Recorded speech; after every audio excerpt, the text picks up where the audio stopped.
À tous.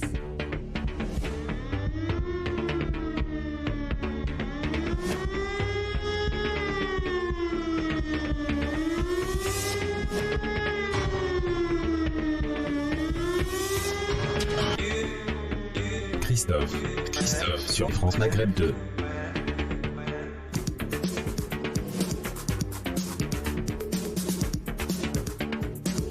Bonjour à toutes, bonjour à tous, ravi de vous retrouver sur France Maghreb 2 en ce vendredi. C'est parti pour votre LGF, c'est la dernière de la semaine évidemment, entre 16h et 18h.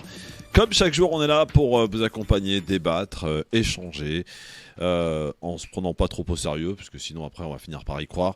Et on est là pour débattre, échanger avec vous au 01 40 33 9000. De quoi allons-nous parler aujourd'hui? Évidemment tout à l'heure et en fin d'émission, histoire de terminer tranquillement cette émission, le quiz, le zapping également tout à l'heure, avec les meilleurs ou les pires moments de la télé ou de la radio. C'est à découvrir tout à l'heure évidemment. Emmanuel Macron, vous le savez, le président de la République s'est exprimé mercredi soir pendant 8 minutes. Oui, mais pourquoi? Pour dire quoi? C'est la question qu'on se posera. Les 27 se sont mis d'accord pour accorder le statut de candidat à l'UE pour l'Ukraine et pour la Moldavie. On en reviendra sur les conséquences de cette demande de ce statut qui semble prendre beaucoup de temps. On tentera un peu d'expliquer aussi.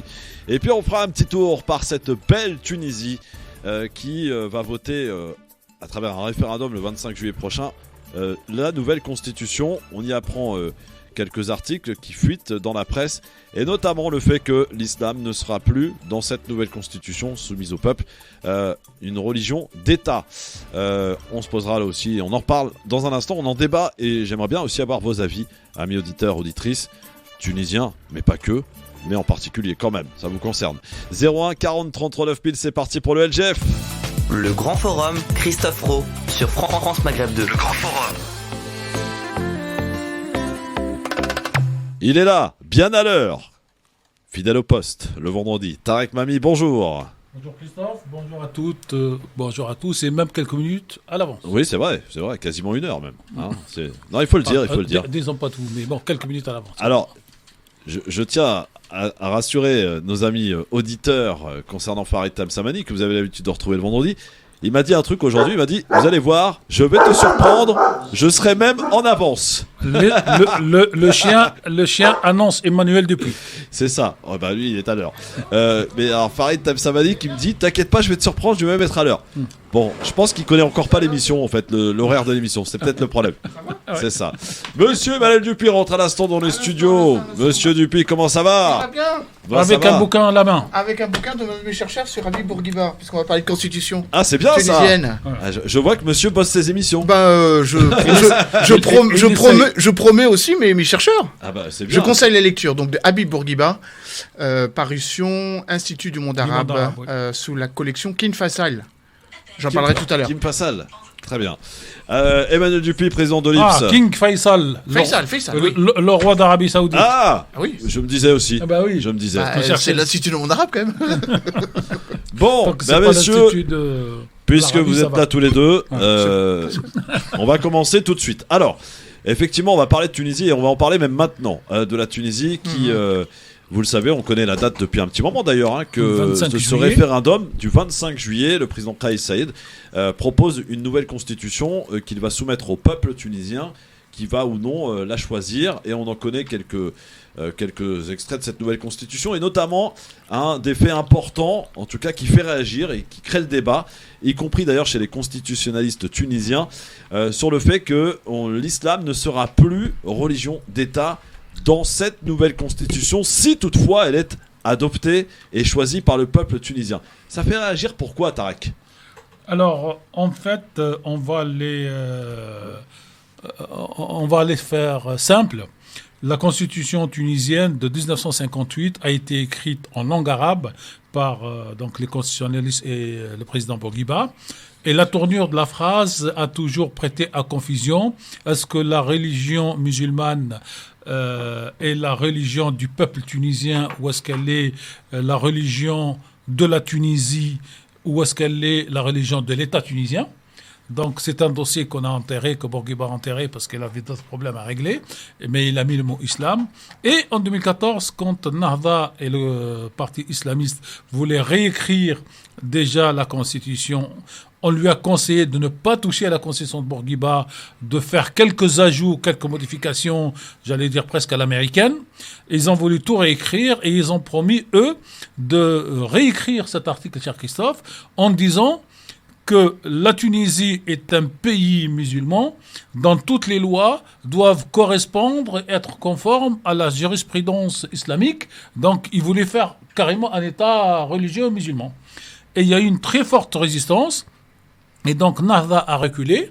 Elle a regardé la phrase de Bourguiba et elle a rajouté une stupidité en termes de droit tout court et de droit constitutionnel. Elle a rajouté l'alinéa. Cet article premier ne peut pas être amendé. Et tout le monde s'est mis à rigoler parce que, comme disait Fabius en France et d'autres, ce qu'une loi fait, une loi défait.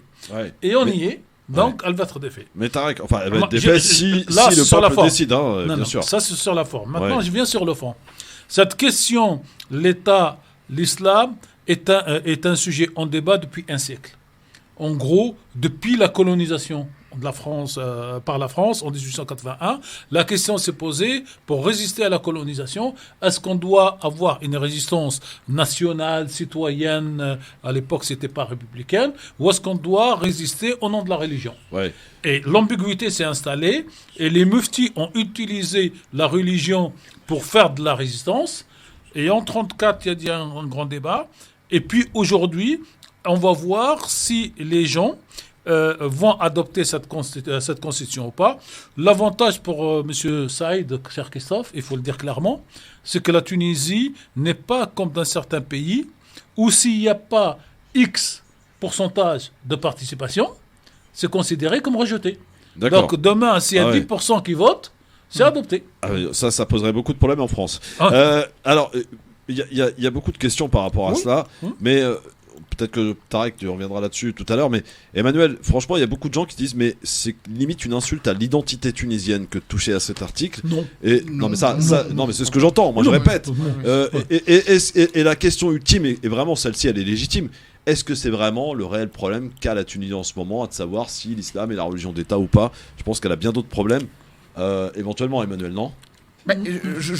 Tout le monde focalise en France sur cet article-là, mais en Tunisie, on ne focalise pas du tout sur cet article-là. On focalise sur la nature même de la Constitution, qui redonne une légitimité au pouvoir présidentiel. Donc, en gros, Carthage, plutôt que le bardo, plutôt qu'une forme parlementaire qui avait été donnée en février 2014. La question de l'identité islamique n'est pas vraiment un enjeu, puisque de toute façon, il est précisé, je rappelle, dans le texte qui est proposé par le président Kais Saïd, dans la prochaine constitution de la Tunisie, nous ne parlerons pas d'un État dont la religion est l'islam, mais de l'appartenance de la Tunisie à une Oumma, nation, dont la religion est l'islam. Franchement, c'est une tempête dans un verre d'eau, cette polémique. Ce qui est beaucoup plus important, c'est la nature du pouvoir taillé sur mesure dont Kais Saïd veut se parer. C'est tout. D'accord. Okay. Alors, il y a deux choses. Non, mais c'est très important ce qu'il vient de dire. Finalement, pourquoi avoir changé en fait l'article en tant que tel, puisqu'il pose pas de problème en vérité. Non, c'est pas que l'article ne pose pas de problème. Non, il pose juste un dernier point. Il pose un problème visant à délégitimer le pouvoir qui est arrivé, le parti qui est arrivé, enfin qui est pas arrivé en tête, le parti qui a le plus de parlementaires, qui n'a pas de majorité, qui est Ennahda. Cette constitution vise à minorer ou à délégitimer le Ennahda au sein de l'Assemblée. Bien sûr. C'est un règlement politique. Un règlement de compte politique. Mais pour revenir à l'essentiel, en fait, tous les Tunisiens, depuis un moment, ils disent Nahda a gagné parce qu'elle utilise la religion. Et en clair, si tu fais pas ça, t'es pas un musulman. Or, c'est pas à toi de me dire si c'est musulman ou pas. Et donc, Kais Saïd... En plus, il s'appuyait sur la Constitution de 2014. Voilà. Et donc, Kais Saïd, pour régler le problème, et il a un problème personnel avec Ranouchi, il y a un problème personnel avec ce parti Nahda, il dit, donc, l'objet du délit... Qui l'a aidé à être président, non? Non, elle l'a pas aidé, elle l'a utilisé. Et si vous voulez, 2 minutes. Non, elle l'a utilisé. Non, elle l'a utilisé. Et aujourd'hui, Kais Saïd, D'abord, il faut rappeler un truc qui est rigolo, c'est que le 25 juillet, en Tunisie, c'est la fête nationale. C'est le 14 juillet des Tunisiens, pour faire simple pour les auditeurs. Deuxième chose, c'est que le 25 juillet, donc dans quelques jours, ça correspond au 25 juillet de l'année dernière, où Kais Saïd a pris ce qu'on appelle les mesures exceptionnelles. Donc c'est pas un hasard qu'il choisit cette date. C'est pour montrer, je suis pas dictateur. Quand j'ai fait ça, on m'a dit tu vas prendre tout le pouvoir pendant tout le temps, pendant 5 ans. Donc je ne prends pas tout le pouvoir.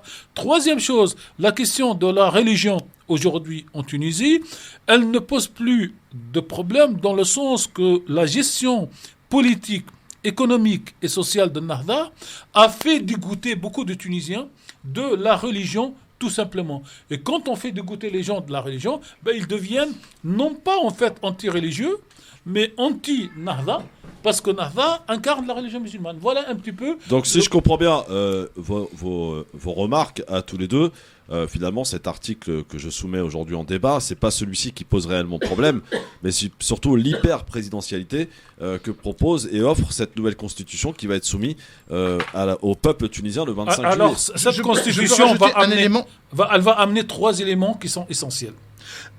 Elle va recentraliser le pouvoir entre les mains d'un président. Et soyons clairs, M. Kais Saïd, il sera président encore pour 2 ans. À supposer qu'il est réélu, dans 5 ans, il dégage. Donc, ce n'est pas la personne de Kais Saïd, mais c'est la façon de voir. Ouais. Et la deuxième chose, il introduit 2 dimensions. Il introduit la dimension économique et la dimension des droits sociaux, sans enlever la partie des droits et libertés que la Constitution de 2014 a rajouté à celle de 59. Emmanuel Dupuy. Alors, moi, je crois que la polémique qui a été instrumentalisée à dessein, dans le sens que ça vise à cacher autre chose. Ouais. Ça vise à cacher comme souvent d'ailleurs, la volonté. En gros, c'est un paravent assez utile que d'ailleurs les communicants de Kais Saïd de Carthage utilisent à dessein pour cacher un peu la volonté non seulement de remettre en cause le caractère parlementariste qui est né de la révolution de 2011 et qui a abouti à la Constitution de 2014, février 2014, mais surtout avec la volonté de Kais Saïd de remettre en cause l'ensemble des institutions. On se souvient que pendant sa campagne, il était conseillé par quelqu'un qui s'appelle Reda Lénine, dont le nom de famille m'échappe, mais va nous le dire. Son nom, mais il était surnommé Lénine pour une raison simple, c'est qu'il partait du principe qu'il fallait remettre en cause tous les acquis de la révolution moderniste. Non, c'est pas... Non. Il voulait remettre en cause le Parlement comme l'expression des citoyens. Là, on est d'accord. Je termine. Oui. Je termine. Ils vont comprendre quand je vais le dire. Avec un système un petit peu à la libyenne, d'une jamaria, c'est-à-dire une démocratie directe. En gros, il veut se débarrasser de l'Assemblée. Et c'est ce que ce texte... il veut se débarrasser des parlementaires élus au suffrage universel comme un contre-pouvoir. Non. Alors, ce qu'il veut, lui, il veut arriver à l'Assemblée nationale. Quand vous dites Lénine. Ouais. Ah oui, d'accord.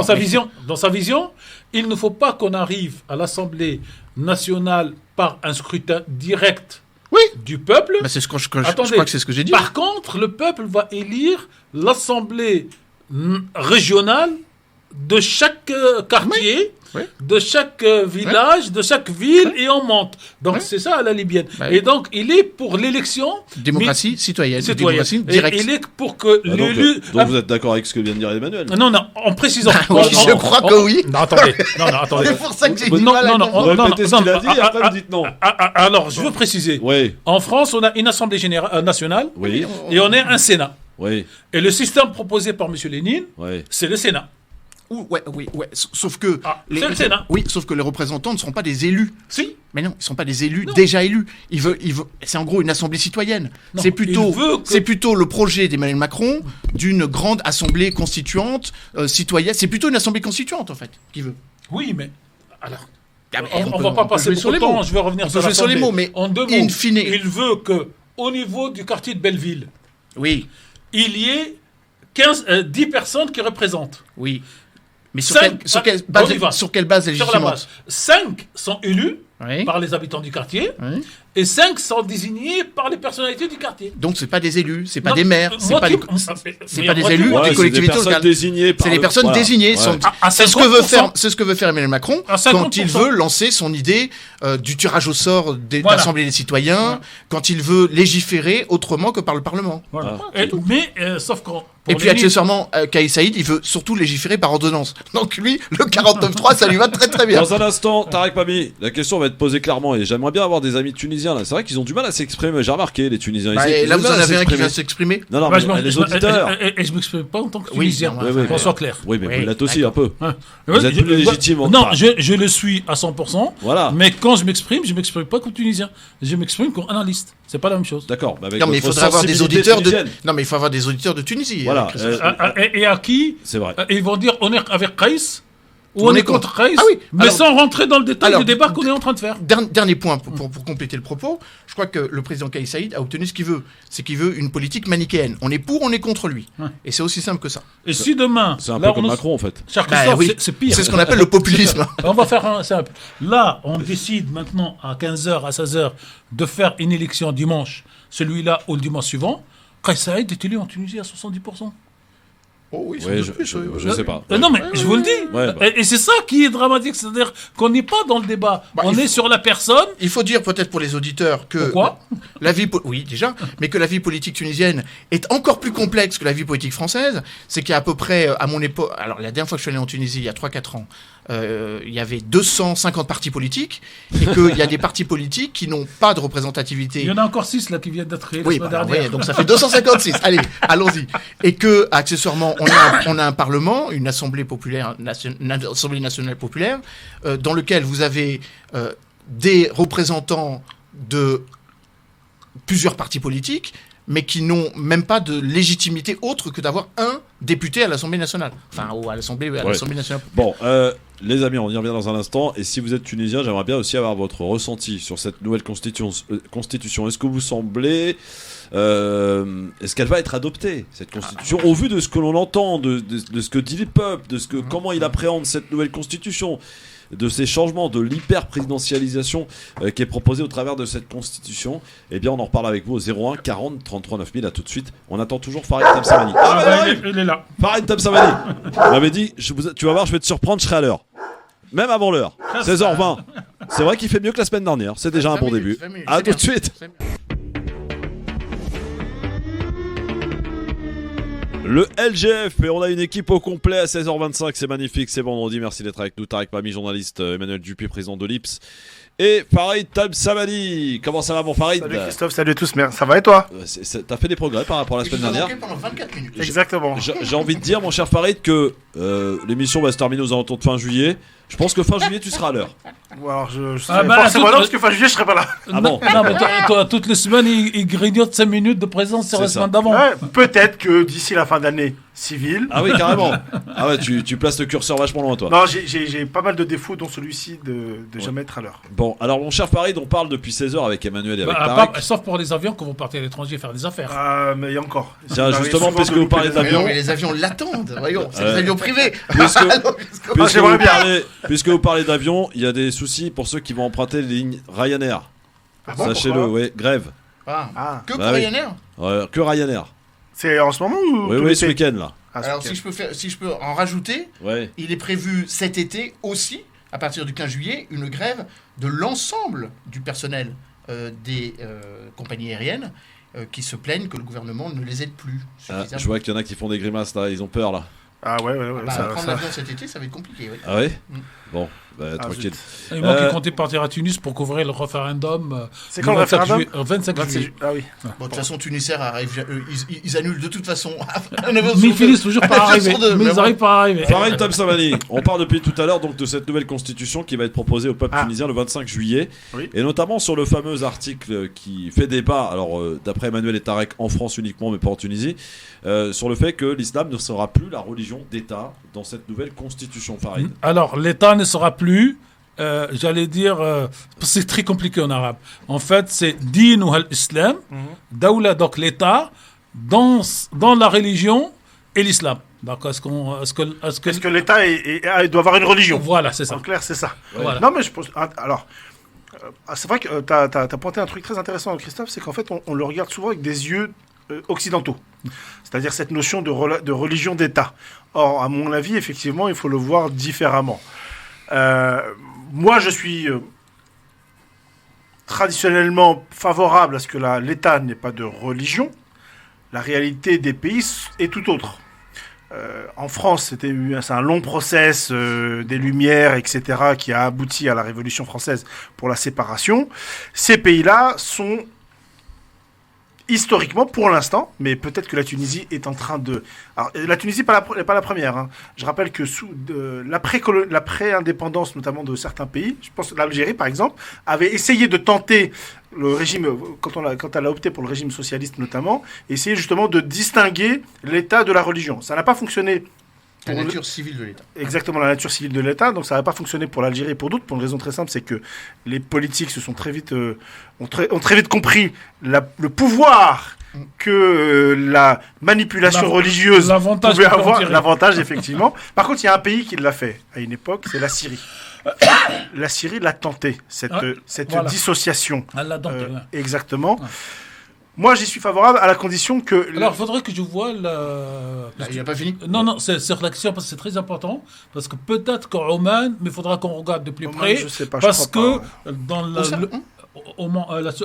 sultanat d'Oman. Parce que dans le rite ibadite, oui, c'est vrai. Il y a clairement la séparation des civils et des religieux. Donc, il faudra que je vois ce point-là. Faudrait voir, ouais. Termine. Oui, donc en tout cas, moi, j'y suis favorable à une seule condition. C'est que, d'une part, le pays soit suffisamment... prêt pour ça. La population, j'entends.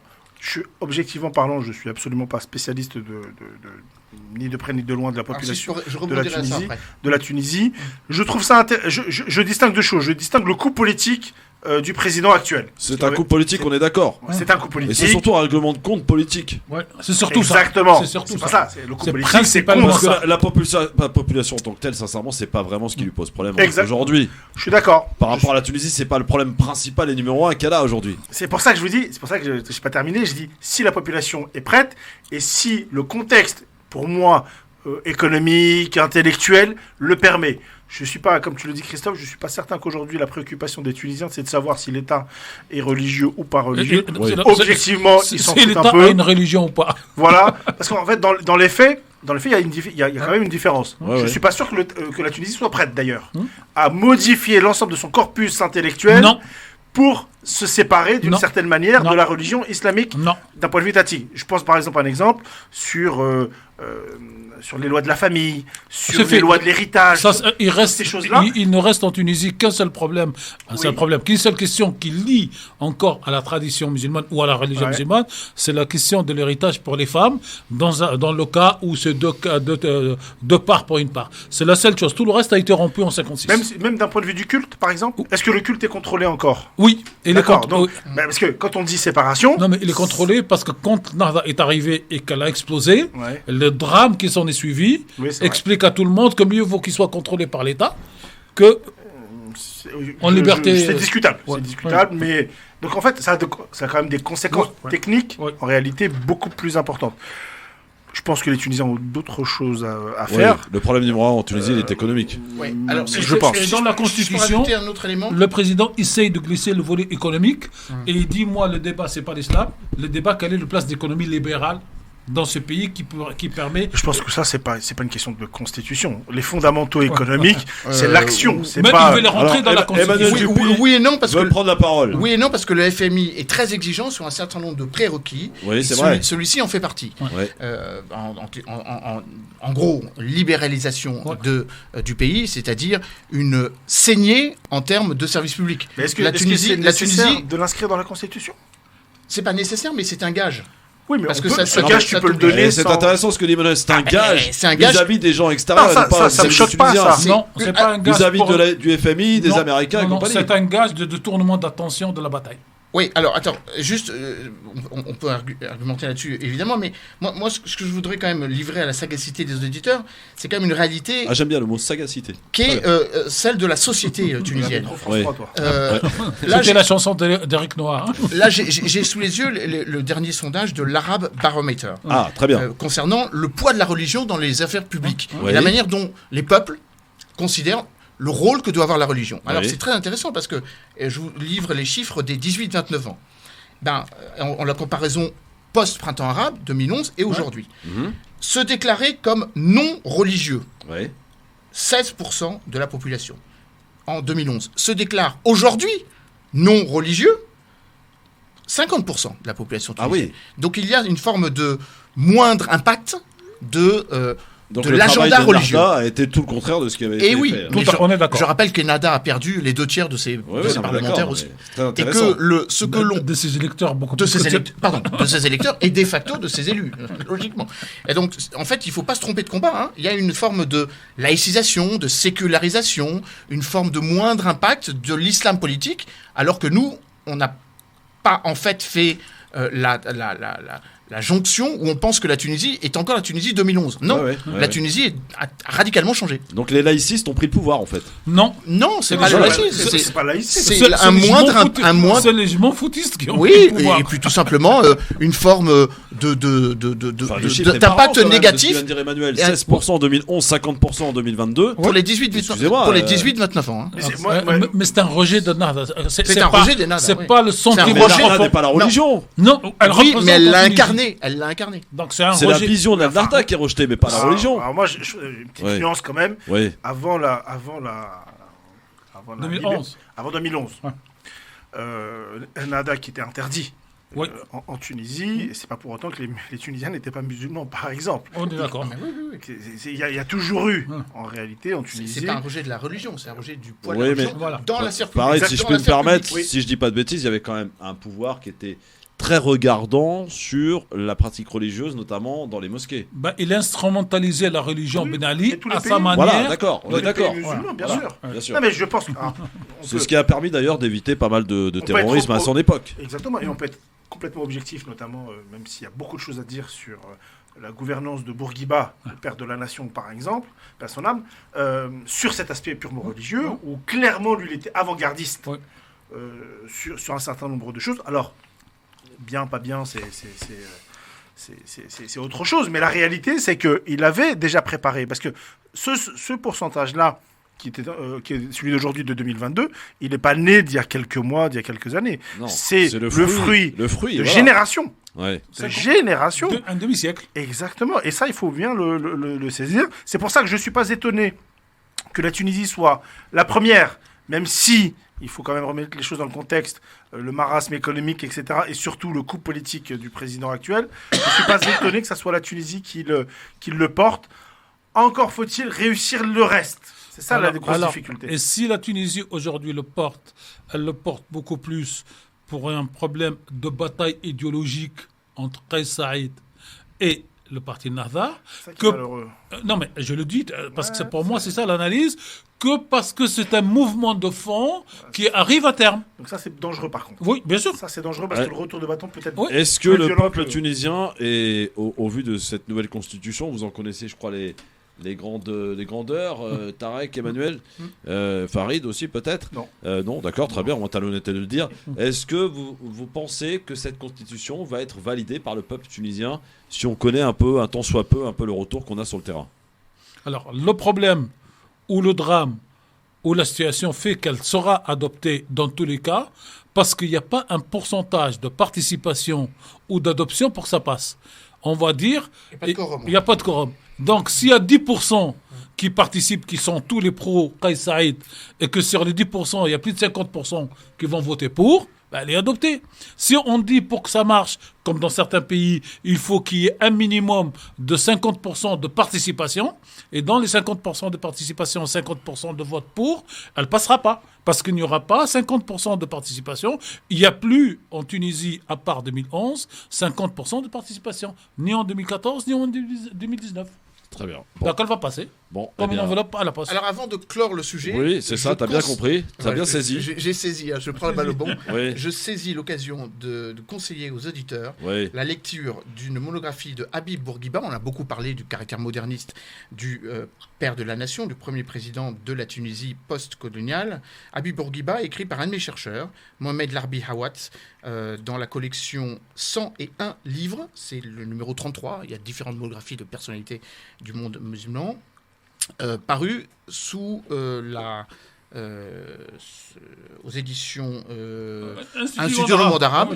Voilà, oui, c'est ça, je cherchais l'éditeur. La chaire, voilà, c'est la chaire de le King Faisal, la chaire du nom d'un ancien roi d'Arabie Saoudite. Et je vous conseille donc la lecture de cet excellent ouvrage qui explique un petit peu les fondements de la Tunisie d'aujourd'hui. Vous avez, je recherche d'autres auteurs qui ont... Chercheur à l'IPS, hein. Il est chercheur à l'IPSE, Mohamed Awad Larbi, et vous le trouverez dans toutes les bonnes librairies ou tout simplement en allant à la librairie de l'Institut du monde arabe. Très bien. Alors, en un mot, Bourguiba a toujours été pragmatique. À certains moments, il a considéré que la religion l'aidait à obtenir l'indépendance et il a interdit à ce que les Tunisiens adoptent la nationalité française sous la colonisation. Il a demandé aux femmes tunisiennes de ne pas enlever le voile local qu'on appelle safsari, qui couvre le corps de la femme, jusqu'à l'indépendance. Et le lendemain de l'indépendance, il fait tout à fait le contraire. Et il dit, cet habit traditionnel n'auront pas service parce qu'on ne peut pas aller travailler ni courir pour prendre un bus avec ça sur la tête. Donc je l'enlève. Et vous pouvez prendre la nationalité française et toutes les nationalités que vous voulez parce qu'en l'apprenant aujourd'hui, nous ne subissons pas la colonisation. Donc Bourguiba a toujours été dans le côté pragmatique. Comment ça s'appelle ça ? C'est-à-dire que pour servir ses propres intérêts, on appelle ça du populisme. Si vous voulez. Et quand on est au pouvoir, on appelle ça le réalisme. Si vous voulez. Et je rajoute 2 points. C'est pas mal, ça me va. Et vous rajoutez deux choses que Bourguiba en plus a fait. D'abord, l'école obligatoire, garçons et filles, à partir de l'âge de 6 ans jusqu'à 15 ans. Et le droit des femmes, dans l'avortement, adopté en 65. Et la pilule pour les femmes en 65. Et Et donc, en fait, c'est le côté réaliste, c'est celui-là, parce qu'il disait aux hommes, vous pouvez pas mettre le gros pantalon, la grande robe classique, et courir encore pour prendre le bus. Donc, il y a ce côté-là. Il y a toujours une histoire de bus, finalement. On court toujours derrière. On court toujours derrière un bus. Et aujourd'hui, on court toujours derrière un train. Notamment, j'ai une grosse pensée pour les usagers du transport RERD et RERB, comme moi. C'est la galère. Dans un instant, les 27 ont adopté le statut de candidat à l'Ukraine et à la Moldavie. Oui, mais pourquoi ? Tout de suite. Le LGF aujourd'hui avec Farid Temsamani, Tarek Mami, Emmanuel Dupuis. Et vous, chers amis auditeurs, auditrices, on va faire une petite aparté. C'est Abdallah qui nous appelle depuis Dijon et qui souhaite nous alerter sur ce qui se passe autour du Hajj. Aujourd'hui, beaucoup de personnes se sont fait visiblement avoir. Et c'est ce que va tenter de nous expliquer Abdallah. Ils ont payé mais vont pas pouvoir y aller, c'est ça Abdallah ? Oui, salam alaikum. En fait, il pas sans savoir qu'il y a une nouvelle organisation cette année, c'est-à-dire que les agences ont été mis de côté. Moi, j'explique mon expérience simplement. Donc, ils ont mis en place une société privée qui s'appelle Motawif qui s'occupe maintenant du Hajj. Donc, les gens sont inscrits en ligne, ont été tirés au sort.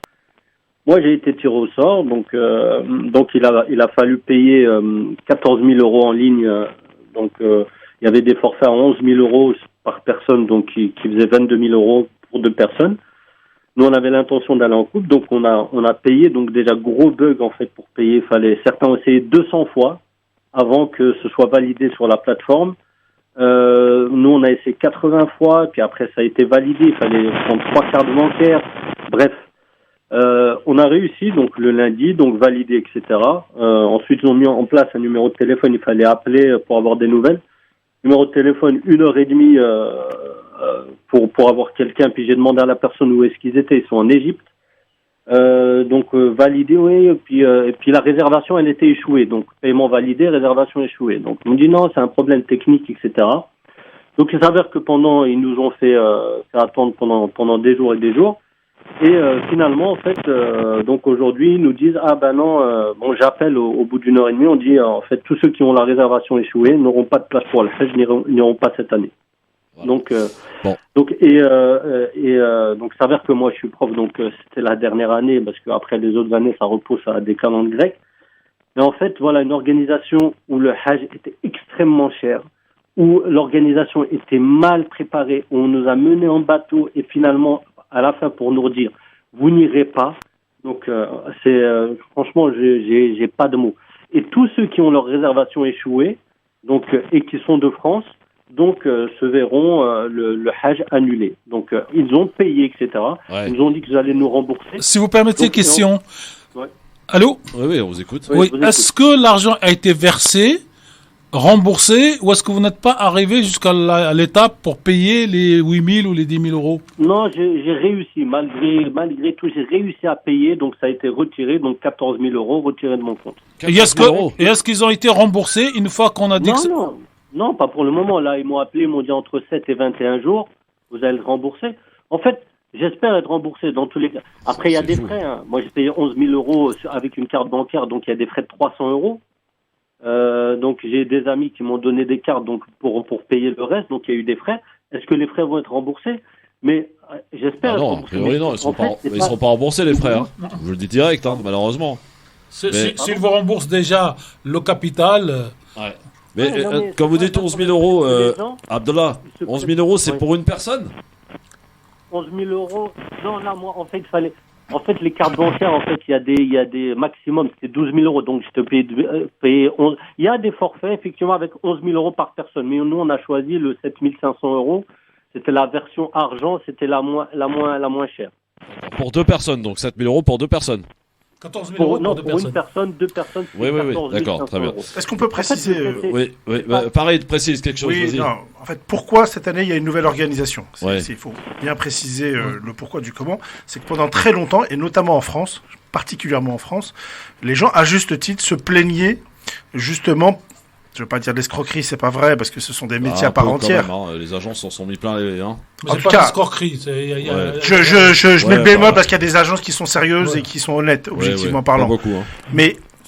Mais la difficulté, c'est que les montants qui étaient proposés et l'organisation parfois étaient pas terribles. Sachant qu'il y avait autre chose, pendant très longtemps, le visa était gratuit pour le Hajj, parce qu'en fait on ne le paye pas, sauf que les agences, en tout cas pas les agences, le diplomate au consulat général d'Arabie Saoudite prenait sa dîme, on va dire, ou les intermédiaires, effectivement. Donc il y avait objectivement parlant, il y avait une grosse magouille pendant très très très longtemps. Alors, sur les gens là-dessus. Si je peux me permettre, je rajoute deux éléments, cher Abdallah. Le premier élément, c'est que sur le principe, pourquoi pas, mais on ne le fait pas 15 jours avant la date. En fait, c'est ça que j'ai pas compris. On doit préparer ça pour l'année prochaine. Exactement. Ça, c'est la première chose. Et la deuxième chose, moi, j'ai été faire un tour et j'ai appelé plein de gens. En fait, le prix n'a pas baissé par rapport au prix des agences. Ils ont même augmenté de 15%. Bien sûr qu'ils ont augmenté, on est passé quasiment à 8 000 euros. Donc, on avait des agences escrocs, entre guillemets, avec le respect qu'on doit à ces agences, et on se retrouve avec un État qui prend la même chose, voire plus, et qui met au chômage... Oui, attendez, il impose aussi des nouvelles règles. Oui. Tout ce qui est nourriture, maintenant, c'est imposé. Oui, non, mais c'est pour ça que ça augmente. C'est pas grave, ça, c'est pas très grave. Oui, mais ça augmente un peu le prix. Il y a autre chose, il élimine moi, ce projet... Bouge pas, Abdallah, t'inquiète pas. Abdallah, ne bougez pas. Moi, il y a 10 ans, un consul d'Arabie Saoudite m'avait expliqué le cinéma. Il m'a dit, on se retrouve en clair avec une trentaine et une cinquantaine de princes qui se partagent le monde par pays. C'est ça. Et donc, vous voulez avoir les visas gratuits que vous vendez, vous passez par un prince. Et l'idée, c'était d'éliminer les princes d'Arabie Saoudite qui s'enrichissent sur le pèlerinage et donner ça à l'État. Donc, l'idée était noble. Sauf que, après avoir utilisé les agences de voyage qui étaient obligés de donner en espèces l'argent 3 mois à l'avance avant de commencer à vendre les billets. C'est-à-dire qu'ils prenaient des risques. Cela se retrouve aujourd'hui court-circuité. Et pour moi, et peut-être que c'est la plus grande observation, ce phénomène n'est pas installé dans les pays musulmans, qui continuent à être gérés par leurs États. Exactement. Il ne l'est que pour l'Occident, où il n'y a pas de représentation de l'islam, entre guillemets, où les magouilles ont tout permis. Et pas partout en Occident. Il y a des pays européens où ça se passe beaucoup mieux. Je sais pas, mais en gros, ils disent l'Occident, l'Australie, en gros, l'Europe, l'Australie et les États-Unis. Abdallah, dernier mot. Oui, dernier mot. Moi, je suis tout à fait d'accord. Il doit y avoir des tensions et certains voudraient se prendre le gâteau en Arabie Saoudite, etc. Donc ça, c'est clair. Après, le problème, c'était pas tellement les agences, c'était les rabatteurs. Après, nous, on s'en fout qu'il y ait un nouveau système, mais pas à 3 semaines. Nous, on a c'est ça, c'est ce que pas à 3 semaines. Merci Abdallah, malheureusement, on n'a plus le temps, mais merci en tout cas de nous avoir alerté sur le sujet. Et surtout, s'il pouvait revenir d'ici, si on est là, je ne sais pas à quelle date, mais revenir avec Christophe, pour dire le jour où il est remboursé, ou s'il n'est pas remboursé. Abdallah, tu nous appelles le jour où tu es remboursé, Abdallah, d'accord? Christophe. Non, mais j'ai plus le temps là, Abdallah.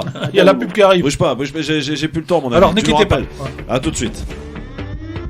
Le LGF, merci d'être avec nous sur France Maghreb 2. Emmanuel Dupuis, Tarek Mami et Farid Temsamani. Juste avant qu'on parle de l'Ukraine, il y a la Cour suprême américaine qui vient de révoquer le droit à l'avortement, ce qui laisse recours à tous les États de pouvoir l'interdire. Si le souhaitent. Hier, elle a autorisé le port d'armes individuel à outrance.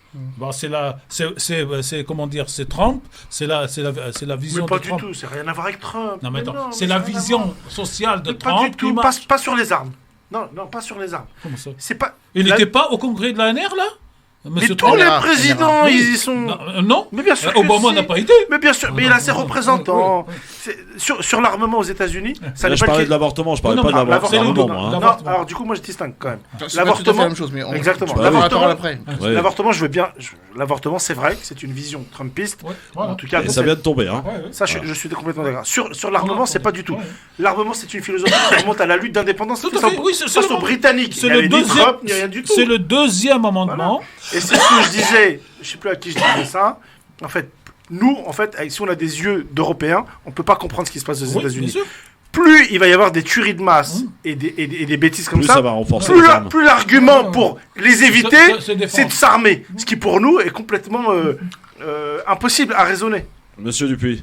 Oui, alors ce qui se passe aux États-Unis est conforme à la composition de la Cour suprême On est américaine. d'accord. Et donc ça, c'est effectivement Donald Trump qui est responsable, puisqu'il a fait en sorte de nommer 2 juges qui viennent conforter et renforcer les juges qui avaient été nommés par George Bush Jr.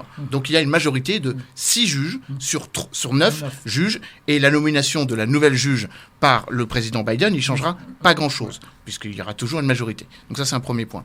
Deuxièmement, là où il peut y avoir effectivement une comparaison avec la question des armes, c'est qu'aux États-Unis, on a quand même tendance un petit peu à l'oublier, il y a une constitution fédérale, mais il y a une grande liberté fédérée.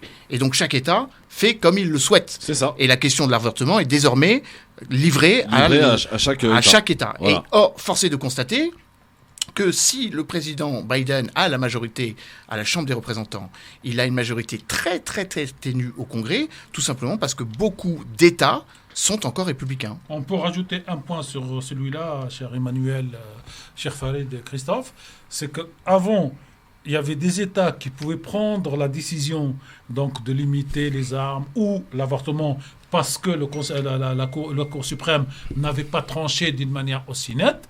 Aujourd'hui, il va y avoir des batailles dans 50 États, y compris les États démocrates, dans lesquels les oppositions vont dire en application de la décision de la Cour suprême, comme on est fédéré, on a le droit d'eux, et donc on va rentrer dans 20 ans de bataille juridique. On va rentrer dans 51 batailles juridiques, Voilà. c'est-à-dire les 51 États. Et que vont durer pendant une vingtaine d'années. C'était une petite aparté. Ouais, non, mais c'est important pour les femmes. Non, mais ça veut dire C'est C'est important pour les femmes américaines, surtout. Oui, et on va se retrouver dans ces femmes américaines qui vont retraverser l'océan pour venir avorter en Europe ou en Amérique du Sud. Ou juste la Non, frontière. juste Oui, la au frontière. Mexique, Ou au au Canada, Mexique, au au Canada. Ou l'État voisin, celui qui l'autorisera. Oui, tout à fait. Ou Christophe a raison. Ou les États qui l'autoriseront. Et il y aura, Il y a parmi un les 51 tourisme. États, C'est triste à dire ce que je vais dire il y aura là. un tourisme. Il y aura malheureusement un tourisme tourisme de ce IVG. point de vue. Voilà. Ouais. Voilà. Mais Comme il y a eu en France dans les années 70. les 27 ont accordé le statut de candidat à 2 pays, l'Ukraine et la Moldavie, pour faire partie de l'Union européenne. Très intéressant d'observer la réaction des Russes. Emmanuel Dupuis, tu l'as peut-être vu comme moi, Lavrov ce matin qui dit nous avons vu et observé ce qui s'est passé, donc cette union autour de cette éventuelle adhésion. Nous saurons y répondre au moment opportun, ou enfin un truc comme ça, quoi. Quoi qu'il en soit, Il a raison, parce que le moment important, c'est pas maintenant. c'est pas maintenant, mais oui. Et lui, Mais il ça- sera plus là. Il prend le temps, il prend le temps, il prend Voilà. le temps. En tout cas, nous observons, je crois que c'était exact la Ouais. phrase, nous observons de très près ce qui s'est passé. Alors, justement sur ce point-là, Christophe, Poutine avait dit il y a quelque temps que lui, il ne s'opposerait pas par principe à l'adhésion. Il y a 15 jours, je crois qu'il a dit. Oui, mais même avant, à l'adhésion à l'Union européenne. Par contre, il n'accepterait pas l'adhésion à l'OTAN. Et donc ça, il faut aussi le rappeler. Et donc son problème, c'est l'OTAN. Son problème, c'est pas l'Union européenne. Et peut-être qu'on dira tout à l'heure, qu'est-ce que c'est que cette ville de Kaliningrad, Kaliningrad, qui aujourd'hui est bloquée de provisions russes. On dira peut-être un petit mot tout à l'heure. Oui, parce et que vous ça, allez c'est voir... peut-être plus important, ça. Voilà, et vous, conséquences. et vous allez voir que le ridicule en politique ne tue pas, mais va finir par tuer. Ouais. Quoi qu'il en soit, Emmanuel, faut-il rappeler quand même que d'être candidat à une éventuelle adhésion, ça ne veut pas dire que ça va se faire demain. Alors, pour dire les choses clairement, le processus d'adhésion est un très long processus. 10 ans Il y a- minimum. Alors, ça peut varier. Même plus que ça, pour certains. Juste la mais j'ai Turquie. dit au minimum. Non, mais attendez. La Turquie, c'est 1962. Oui, Non, alors non. 99. Non, mais la non, première non, fois, non, non, non, mais la non, première on demande. rentrait pas dans Et vos on détails. 80 Le statut de candidat, c'est 99. Le statut d'association avec la Turquie, c'est 63. Voilà. La demande d'adhésion de la Turquie, c'est 87. 87. Et l'espèce de validation. Alors 99. juste, on précise les choses. Pour rentrer dans l'Union européenne, c'est un processus long et complexe. Ouais. Il est très long et il peut varier évidemment par rapport à la capacité d'absorption de l'État en question par rapport aux droits européens. Le par Portugal rapport et l'Espagne aux ont critères. été relativement vite quand même. Oui, mais encore une fois, je le rappelle que le Portugal et l'Espagne sont rentrés après avoir, en gros, Oui, oui. s'être débarrassés du Oui. principal écueil, Ouais. c'est-à-dire le principe de la démocratie. Et Et de la dictature. oui. Ça fait le cas effectivement et du Portugal et de l'Espagne et de la Grèce qui ne sont pas rentrés directement en 1957. Donc le processus à l'adhésion européenne, c'est 6 étapes. Il y a une candidature, Ouais. c'est désormais l'étape qu'a franchie la Moldavie et l'Ukraine, l'Ukraine. et pas la Géorgie. Ouais. Je rappelle que la Géorgie a été retoquée sur cette demande. Deuxièmement, Ah, les trois ont demandé en même temps hier. oui, D'accord. la Géorgie a été recalée tout simplement parce qu'elle n'avait pas le prérequis nécessaire, tout comme la Bosnie qui elle-même n'a toujours pas obtenu cette étape. Ensuite, il y a le statut donc de pays candidat, c'est le cas maintenant de la Moldavie. Donc on et peut dire de qu'on a 3 l'Ukraine. pays qui ont le statut aujourd'hui. Non, il y en a beaucoup plus. Ah bon Les pays qui Il y a la Turquie. La Serbie, non, il y a le le dépôt Monténégro. de candidature. Attendez, laissez Je- parler Manuel je parce que précise sinon, les je choses. comprends plus rien. Mais oui, parce qu'en fait, on a l'impression, On mélange on les a étapes. l'impression qu'on met tout le Les monde étapes. dans la même étape. C'est pas le cas. Manuel, C'est un les étapes. processus. Ouais. Alors, je le rappelle, dépôt de candidature. Ensuite, le statut de pays candidat, c'est le cas. Pour être candidat, que faut-il? Être européen, Ouais. géographiquement européen. D'accord. En gros, sur la rive nord de la Méditerranée. Pareil, soyons- Bonjour la Turquie, quoi. Non, c'est Ah ce non, qui c'est ce qui la le Turquie, Maroc a la- exclu. Voilà, pour cette raison-là. le Maroc et l'Israël qui avaient demandé aussi à en faire partie. Et Chypre. Bah, Chypre, géographiquement, c'est en Géographiquement, Europe. c'est l'Europe. Ah bah si, c'est les zones, c'est les zones. Voilà. Elle est zone plus bas économique. que la Voilà, capitale s'il vous plaît, de la soyez Turquie, mais gentils. je me tais. hein. Non, mais Voilà. géographiquement, la géographie, c'est une science exacte. L'Europe, le continent européen, l'isthme européen qui fait partie du continent asiatique, ça a une réalité. La Turquie, pourquoi est-ce que le général de Gaulle a accepté d'un accord d'association en 63 et pourquoi est-ce qu'on a accepté en 87 le dépôt de candidature? Car 3% du territoire turc est Est en Europe. littéralement en Europe, Bah oui. sur la rive donc occidentale du détroit des Dardanelles et du détroit du Bosphore. C'est comme ça. Ouais. Alors, la troisième... Revenons, voilà. La troisième étape, c'est la stratégie de préadhésion. Donc là, c'est un programme. Là, pour le coup, il y a 2 pays qui sont dans ce processus, et on y reviendra. C'est la Macédoine du Nord Ouais. depuis 2005 et l'Albanie depuis 2014. Ouais. Et ensuite, il y a une 4e étape, la plus importante, Ouais. l'ouverture des négociations d'adhésion. Attention, l'Ukraine est très loin de cela. C'est quoi? Des critères politiques, institutions stables, des critères économiques, économie de marché, libéralisme, un acquis communautaire, Effectivement, on est très 300 loin de 000 tout ça. pages. Ouais, Oui, justement, on va y revenir. 300 000 pages d'acquis communautaire, en gros, des lois, des normes à intégrer dans le droit normatif du pays. Et je termine. Capacité d'intégration par l'Union européenne d'un nouveau membre. Ça veut dire qu'il faut que les 27 États ratifient, soit par référendum, soit au niveau du Parlement, l'adhésion de ce pays, je termine, ça sera à une l'Union européenne. question. Et là, j'en viens.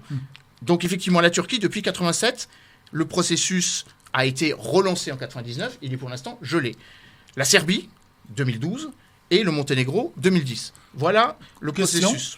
Est-ce qu'il n'y a pas, dans ces conditions, cette histoire de, j'allais dire, de stabilité du pays ou de, Oui. comment on peut appeler, pas stabilité, mais je veux dire... L'état de droit. Non, je veux dire géographiquement, que Ah oui, l'État pardon, ne pardon, soit pardon. pas... Alors, Parce que ça, c'est important, je crois. Ça fait partie de ce qu'on appelle l'acquis communautaire, Ouais. c'est-à-dire qu'il faut qu'un pays n'ait pas de litige frontalier Voilà. et ne soit littéralement pas en guerre. Donc, c'est pas le cas alors. C'est justement Ouais, pour c'est ça. C'est justement Mais pour non, mais ça. c'est pour ça. Non mais Christophe, allons à l'essentiel. Oui. Mais C'est elle juste. n'est pas dans ce, elle Je est pas à termine. ce stade-là. Je termine. Elle n'est pas à ce stade-là. Non, mais Et- dans Pour l'absolu... l'instant, ça se pose pas. comme question. L'argument qui a été utilisé par les chefs d'État et de gouvernement européens est très cynique. C'est de dire que dans 10 ans, tous les problèmes qui sont actuellement Seront résolus. de pleine face, auxquels font face de pleine face ou de plein exercice, pour le dire plus poliment et plus diplomatiquement, les Ukrainiens sont résolus. Sauf que le processus d'adhésion, ça peut durer 3 ans, le minimum, ça a été la Slovénie.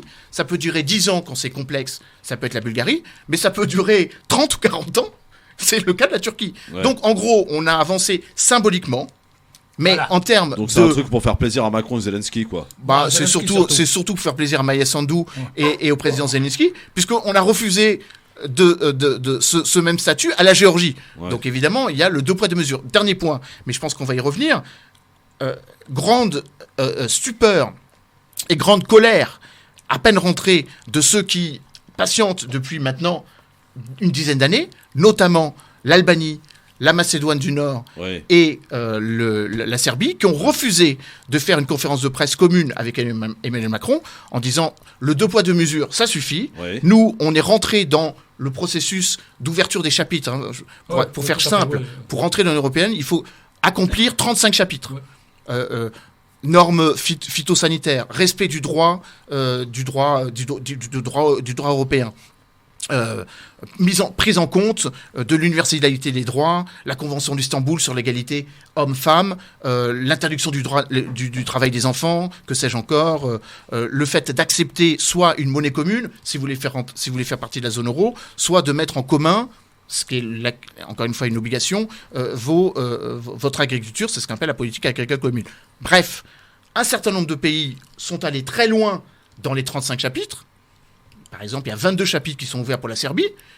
Et hier, alors que l'Ukraine n'a absolument ouvert aucun chapitre, on a donné l'impression que l'Ukraine et la Moldavie étaient prioritaires sur des pays qui ont fait péniblement le travail depuis 10, 15, 20 ans. Donc, effectivement, on peut comprendre leur amertume, on peut comprendre leur grosse colère. Et là, on est à l'aune d'une crise majeure entre les pays des Balkans et l'Union européenne, qui montre à quel point la solidarité européenne peut aussi en prendre un petit coup, puisqu'un certain nombre de pays européens eux-mêmes, les Pays-Bas, le Portugal, le Danemark, ont mis en garde en disant attention, évidemment il faut faire un geste symbolique vis-à-vis de l'Ukraine, mais ça ne va pas se faire aux dépens de notre attachement à stabiliser une région qui, je rappelle, il y a 30 ans était aussi en guerre, les Balkans occidentaux. De toute façon, on ne répond à aucun fondement, aucun statut de pouvoir être finalement dans l'Union, puisque aujourd'hui, tu disais toi-même tout à l'heure, Emmanuel, qu'il faut une stabilité politique. Il faut pas un pays corrompu déjà. Voilà, oui. Donc finalement, tout ça, c'est que du symbole. C'est que du symbole. C'est rien de plus. Le symbole, c'est important, Christophe. Ouais, mais bon, d'accord, mais au bout d'un moment, voilà. Mais encore une fois, je m'auto-censure moi-même. Oui, le symbole est important, mais ça n'a pas supplanté le droit. Parce que sinon, le principe même de l'Union européenne disparaît. Si c'est plus une adhésion qui est normée, si c'est plus une adhésion qui rentre par des critères, à ce moment-là, ça n'a plus la même capacité d'action. Une des raisons pour lesquelles le président Poutine ou l'ancien président Medvedev raille ou se gausse de l'adhésion de l'Ukraine et de la Moldavie dans l'Union européenne, c'est que c'est pas là où se fait la différence. Tariq a raison, c'est à l'OTAN. C'est à l'OTAN, ouais. En tout cas, en ce qui concerne la sécurité. Ouais. Dites donc, les gars, là, j'ai entendu tout à l'heure 2 pays qui étaient candidats à l'Union européenne, le Maroc et Israël. Oui, le Maroc est candidat. Non, a été. A été candidat. Et Israël, oui. Mais le Maroc n'est pas en Europe. C'est ce qu'on leur a donné. Israël non plus. Et c'est pour ça qu'on leur a fait ce qu'on appelle les accords d'association. Et pourquoi il leur a traversé l'esprit d'être candidat? Alors, dans la Coupe d'Europe, là, qui c'est qui joue comme Non, ça c'est autre chose. Non, ça c'est autre chose. Moi, je n'aime pas ces arguments, c'est autre chose. Aussi, c'est une ligue privée. Il n'y a rien d'étatique. Je réponds à la question de Christophe pour Israël. C'est qu'une partie importante de la population est aussi une population qui a une nationalité européenne. C'est tout. C'est le seul critère. Mais ça a été refusé. Ashkenaz. Mais ça a été refusé. Il y a des binationaux français, il y a des binationaux italiens. Il n'y en a pas au Maroc, il n'y en a pas en Tunisie. Non, mais pas autant. Les juifs européens, c'est ce que je voulais dire. Moi, j'aime bien. Moi, je suis avocat de formation, vous savez, de première profession. Et en droit, c'est-à-dire, moi, j'ai lu des arrêts au Conseil d'État, voire à la Cour de cassation, où on t'explique, voilà le principe. Mais à titre, je sais pas quoi, on peut. C'est le principe du droit. Non, mais Farid a raison. De toute façon, les deux processus et les 2 demandes ont été retoquées. Voilà. Mais on est d'accord. Il se trouve que, et c'était Hassan II qui l'avait porté, Hassan II avait fait une demande d'adhésion à l'Union européenne. Mais comme ça questionne, pourquoi?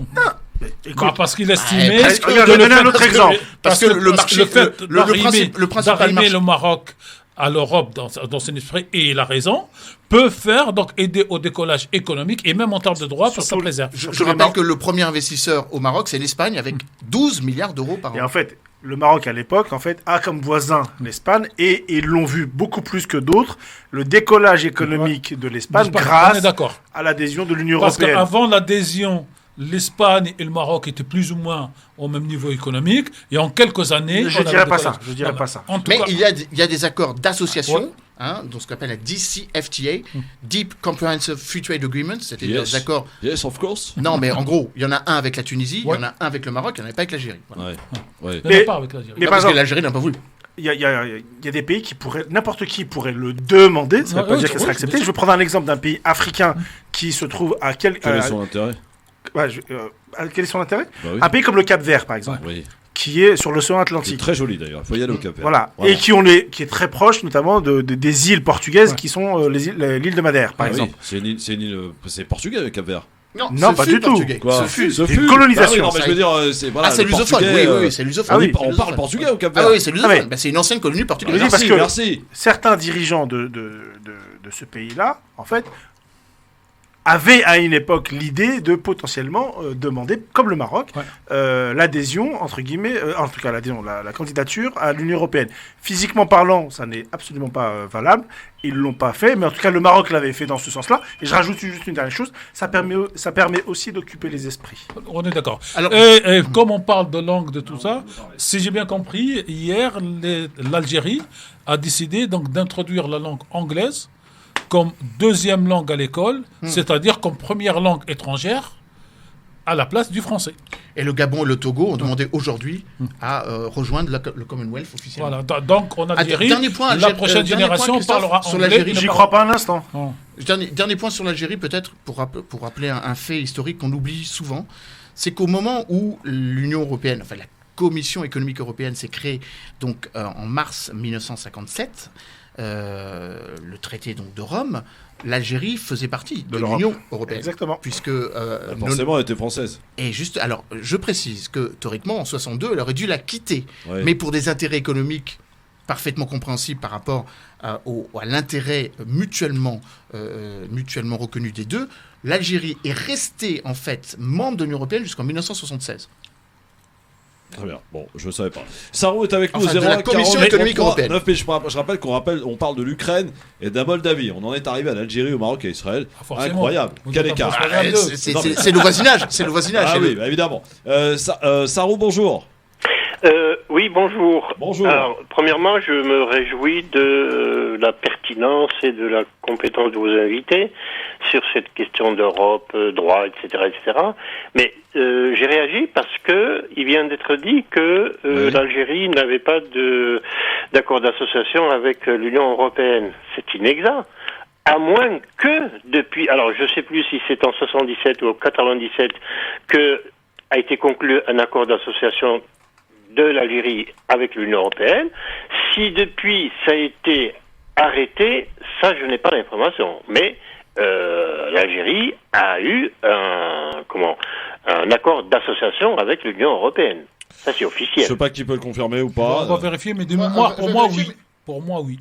Je pense qu'il y en a plus, mais on pourra vérifier. En tout cas, sachez que l'Algérie était associée donc au processus communautaire. À l'époque, c'était la Commission économique européenne jusqu'en 1976. Et donc, elle a pu bénéficier d'un certain nombre de facilités en termes d'harmonisation fiscale, en termes de réduction des barrières commerciales.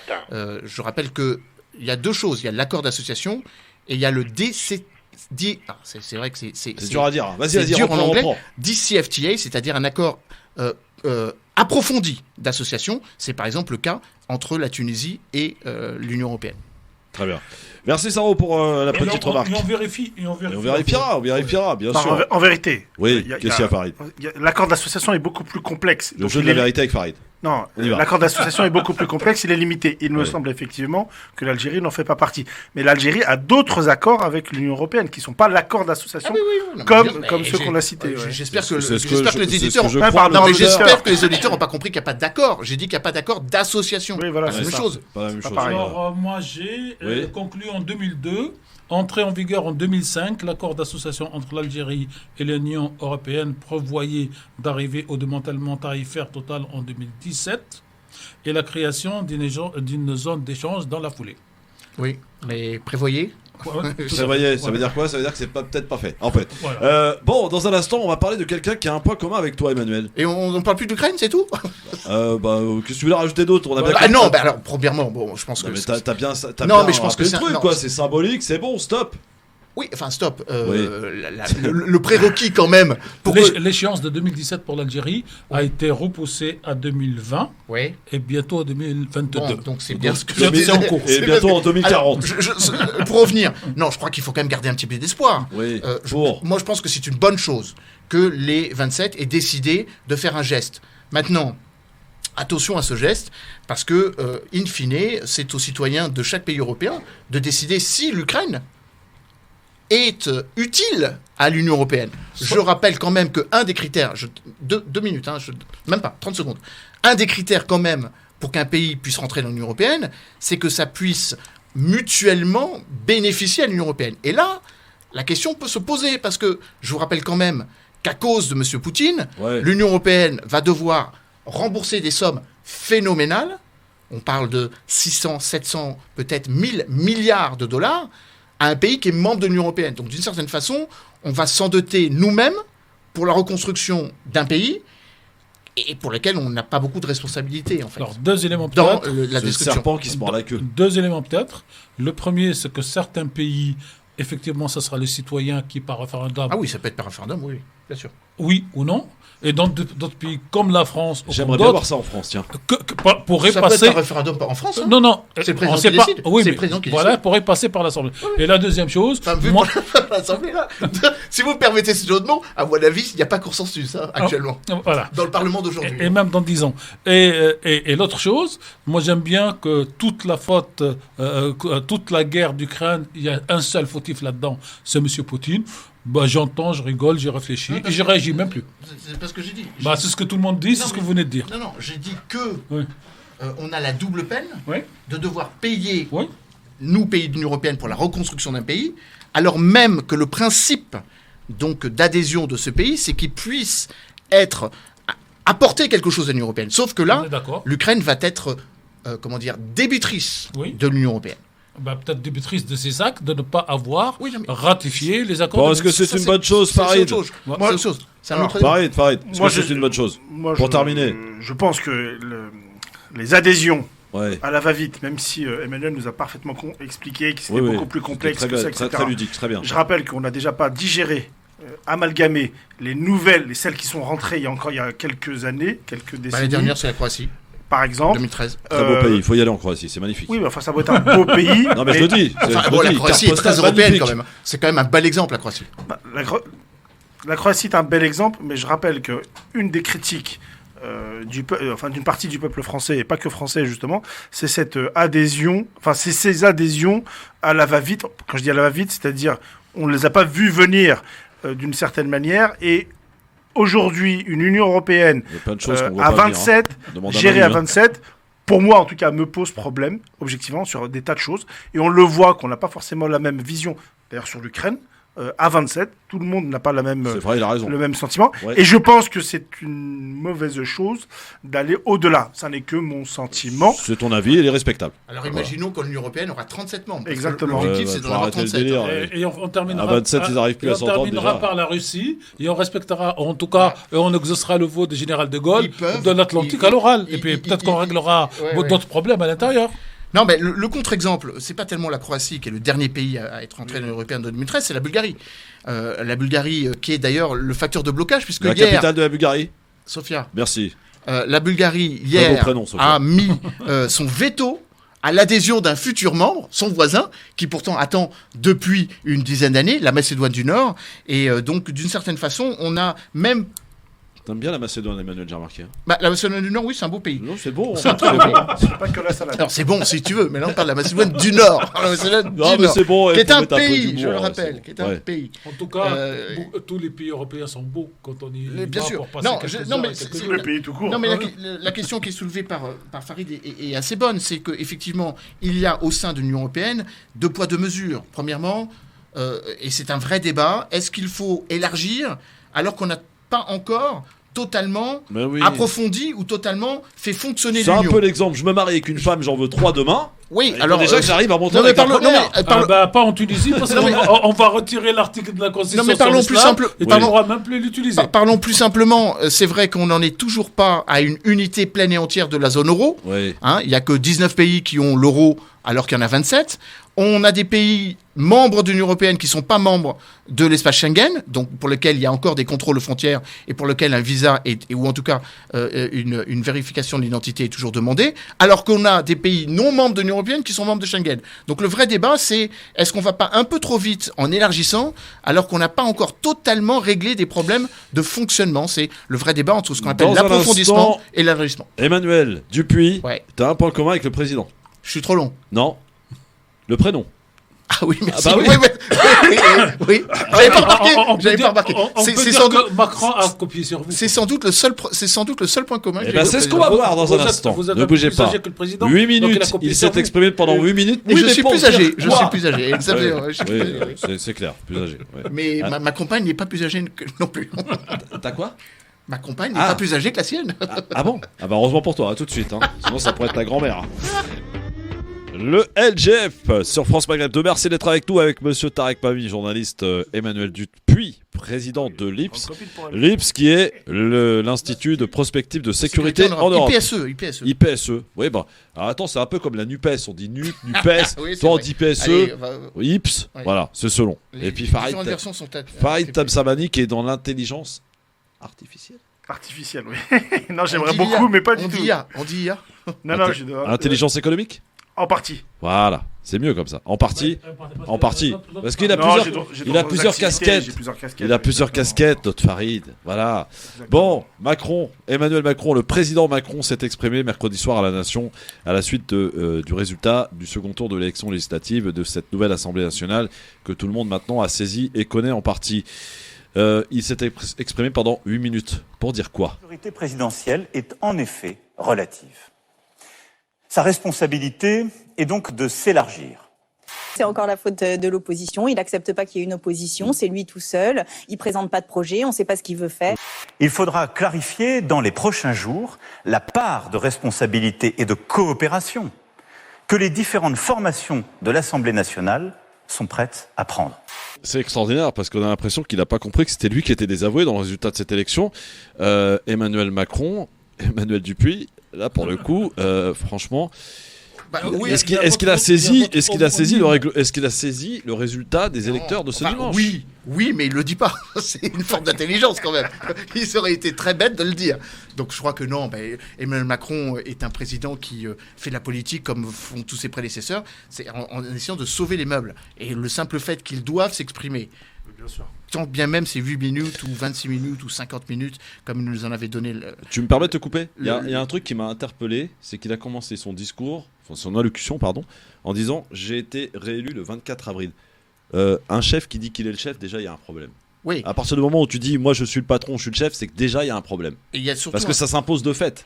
Il y a surtout un problème à vouloir toujours essayer de renverser la table en partant du principe que tout se ramène à l'élection présidentielle. Nous ne sommes plus seulement une Il a été élu par république. défaut, rappelons-le. Hein.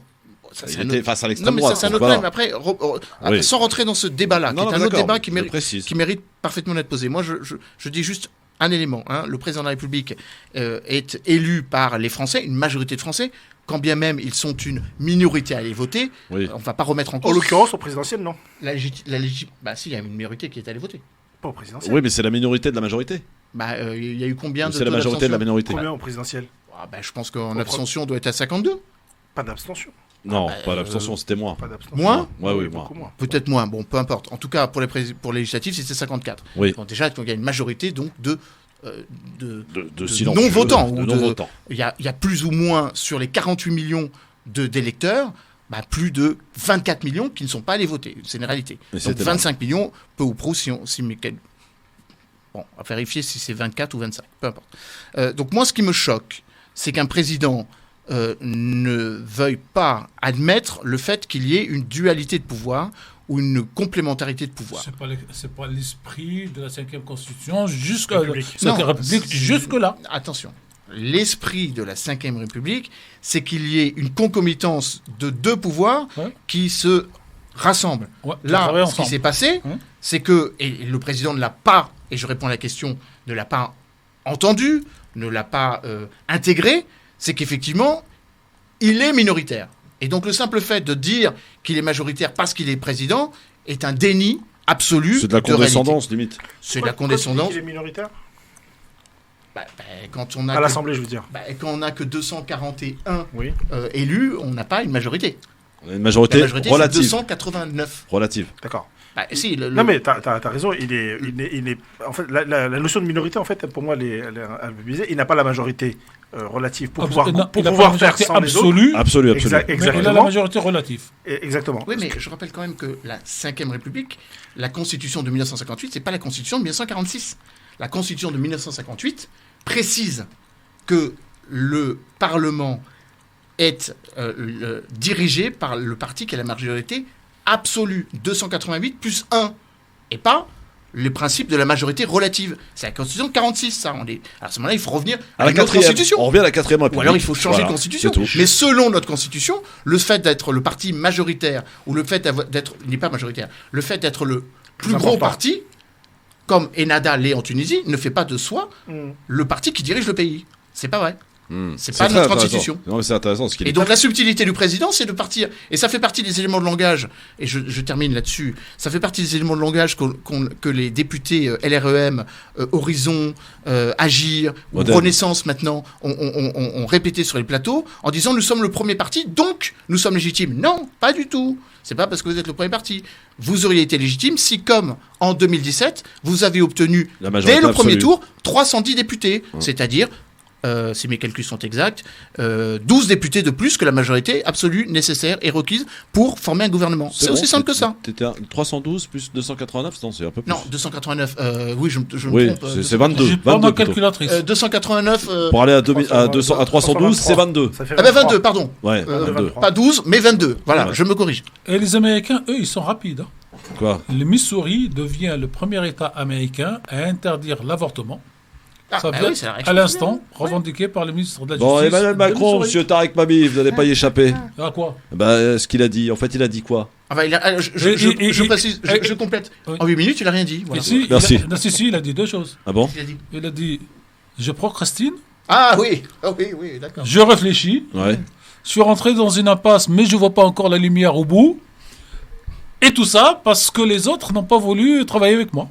Donc il renvoie la responsabilité aux autres. Voilà. Il ne prend pas la sienne.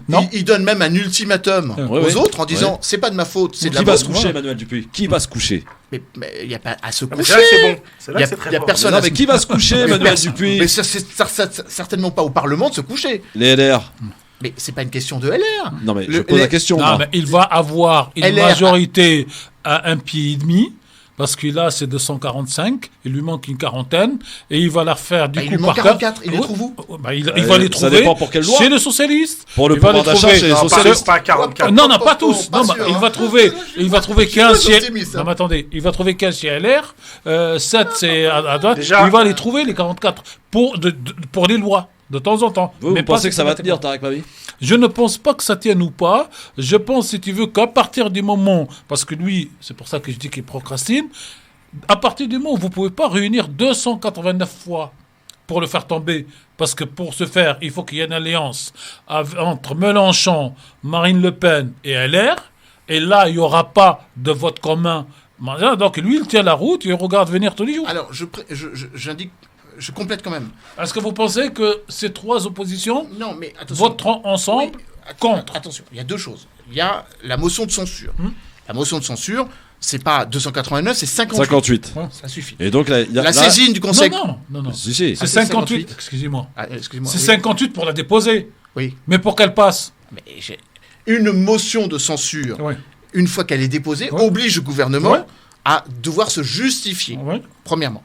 Deuxièmement, la Il y a saisine... plusieurs groupes qui peuvent le faire. La saisine... Depuis. Le Rassemblement National, le la Rassemblement LFI. National, et la LFI a déjà dit qu'ils Les LR ne peuvent pas le faire, par déposeront une motion de censure. LFI, Non, parce qu'ils n'ont pas 58 députés. Voilà. Ils n'en ont pas 58. La LFI peuvent, les Rassemblements National, oui. Voilà. LFI, Rassemblement Mais National, pas le Parti Socialiste, pas le Parti Communiste. Et pas Europe et pas Écologie Les Verts. Et pas les Républicains non plus. Oui, pas les Républicains non plus. Ils n'ont pas assez de.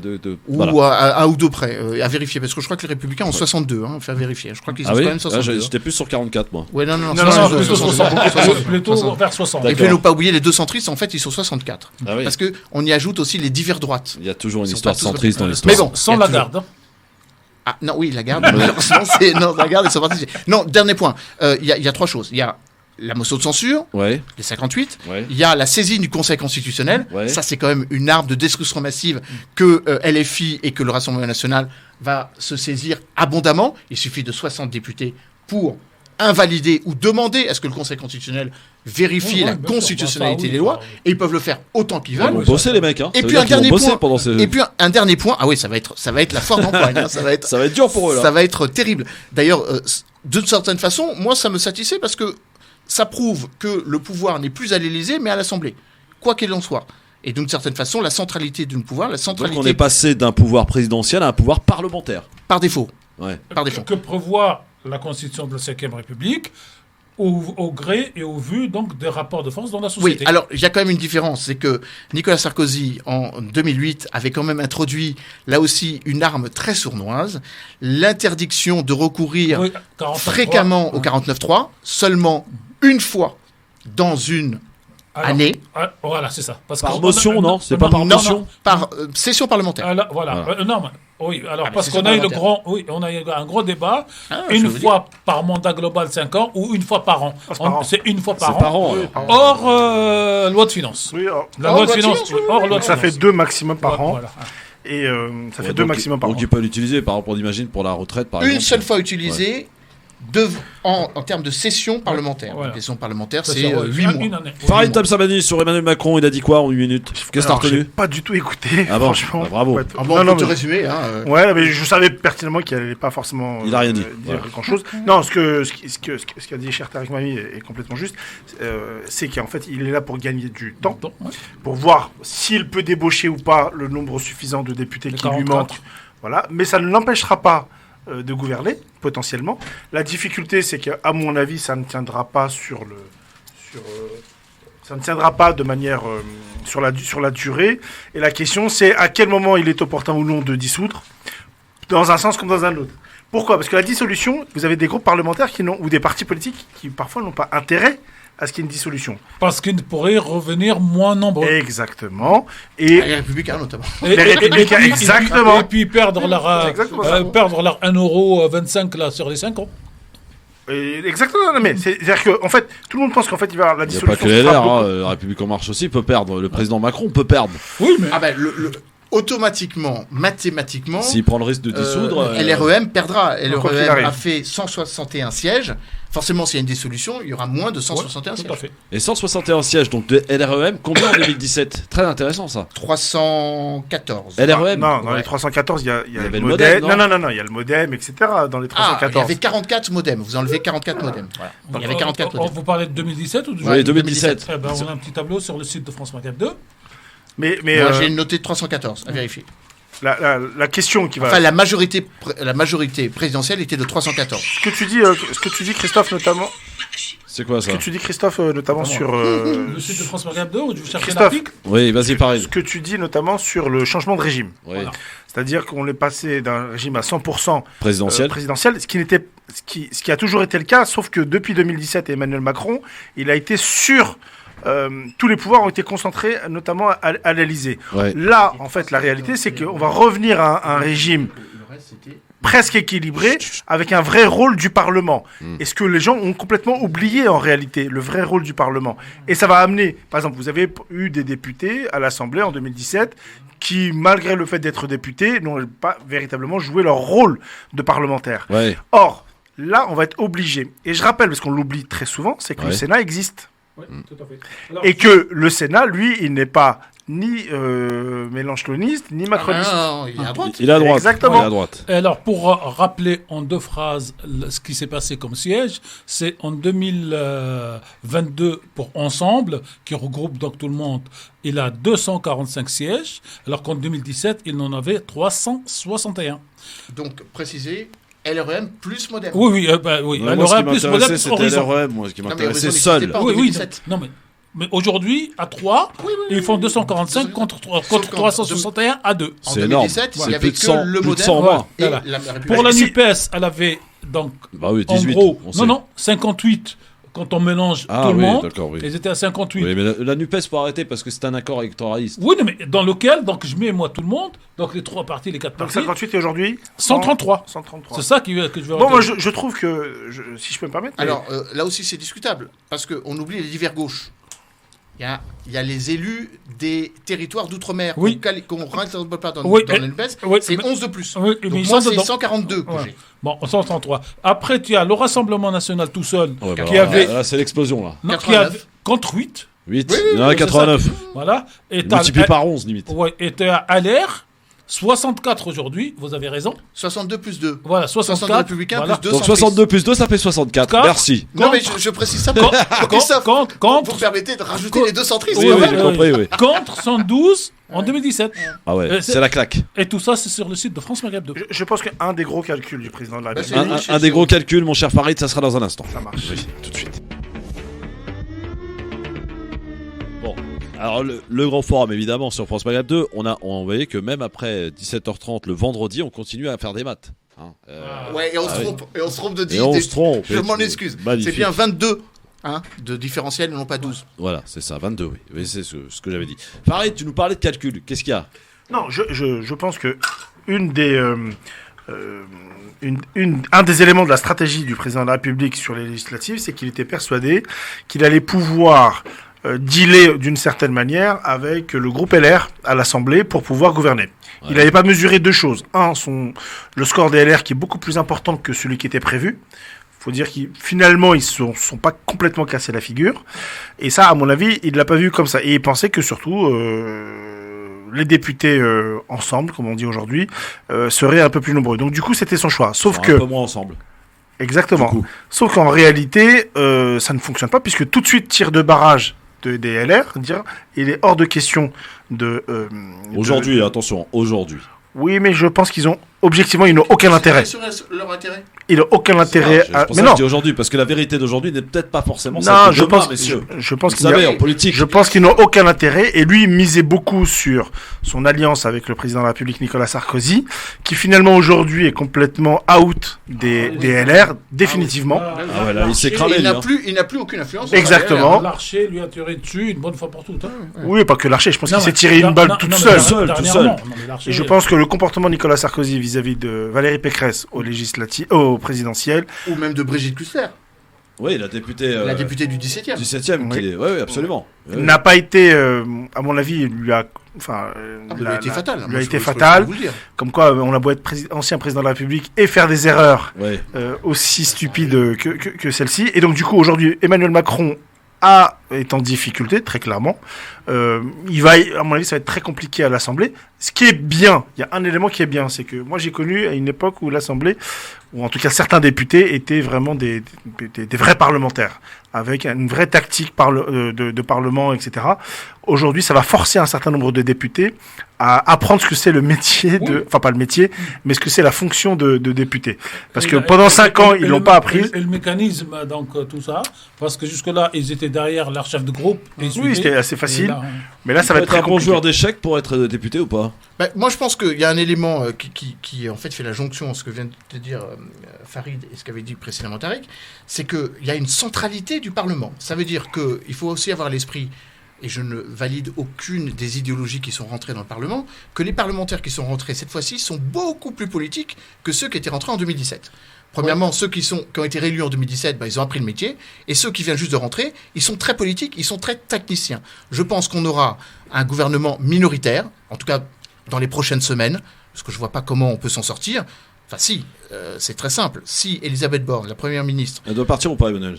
Alors, ma réponse, ce que je vais dire, fait office de réponse. Si Elisabeth Borne avait le courage d'affronter la situation telle qu'elle est aujourd'hui, telle que les Français l'ont voulu, avec un gouvernement minoritaire, elle présenterait, après son discours de politique générale le 5 juillet, elle soumettrait cette politique générale à la confiance du Parlement. Elle n'est pas obligée. Elle n'est pas obligée. Oui. Et donc justement, je pense qu'ils ont peur de le faire, parce que là, pour le coup, elle serait obligée de démissionner dans les minutes qui suivent si elle est mise en minorité. Oui. Et là, on aurait une crise. J'ai l'impression Non qu'il n'y a seulement... pas de scénario de plan B. y a pas le scénario plan B, c'est de faire comme si on pouvait gouverner loi par loi. Ouais, et on pourra sans doute le faire pour quelques semaines. D'ailleurs, il y aura sans doute quelques consensus sur la réforme de l'assurance maladie, sur l'âge de départ à la retraite, sur le pouvoir d'achat, sur un certain nombre de choses. La loi sur le pouvoir d'achat pourra sans doute glaner quelques voix des Républicains. Ça ne veut pas dire qu'ils valident la politique socialiste là, du coup. Ouais, mais il y en a certains républicains qui sont mobilisables. C'est-à-dire que coup par coup, on peut faire du maquignonnage, de l'apparentement. Tout le temps, pendant 5 ans, ça. Mais c'est pas que ça marche pas tout le temps pendant 5 ans, c'est pas l'esprit de la Constitution de 1958. Ouais. Ça veut dire qu'à un moment ou à un autre, il faut changer. Qu'est-ce qu'il faut faire aujourd'hui, vous êtes Emmanuel Macron, vous faites quoi? Comment tu formes ton gouvernement?